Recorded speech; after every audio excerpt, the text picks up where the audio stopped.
Hi, my name is Mike Conley. I'm the owner of Property Management Inc. here in the East Bay. And the title of our video is 6 Questions to Ask Before Turning Your Home into a Rental Property.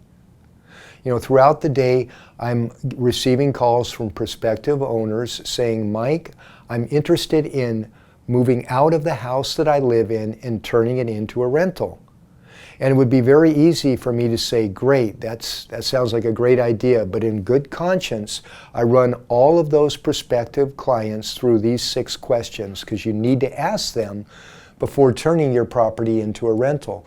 The first question is, if you didn't own the home today, would you buy it as a rental property? And this kind of bottom lines the investment. This puts it all out on the table. In other words, if you didn't own the home and you had the cash equivalent, would you buy your home as a rental property?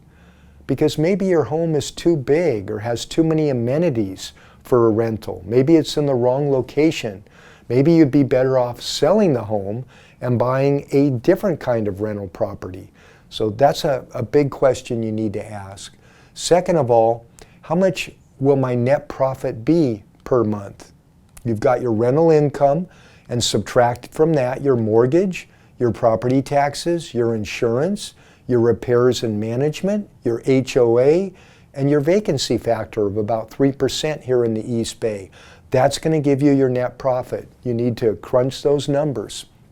That's a big question to answer. And then question number 3, can you emotionally detach from the home? I'll sometimes make my initial visit and meet a prospective owner, and they'll be attached to the rose bushes. They'll wonder, can the tenant prune the bushes like they've been pruned? Or is the tenant going to repaint the walls or want to take down the curtains? You need to detach yourself from the house. It's no longer your house. It's becoming a rental investment, and that's how it needs to be looked at. Question number 4, what are your long-term plans with the property? This is huge. If you're moving across the country and are returning in 2 or 3 years, then it may make sense to rent it out. But if you're not going to return, then it may make sense to sell it and buy another rental property close to where you're moving.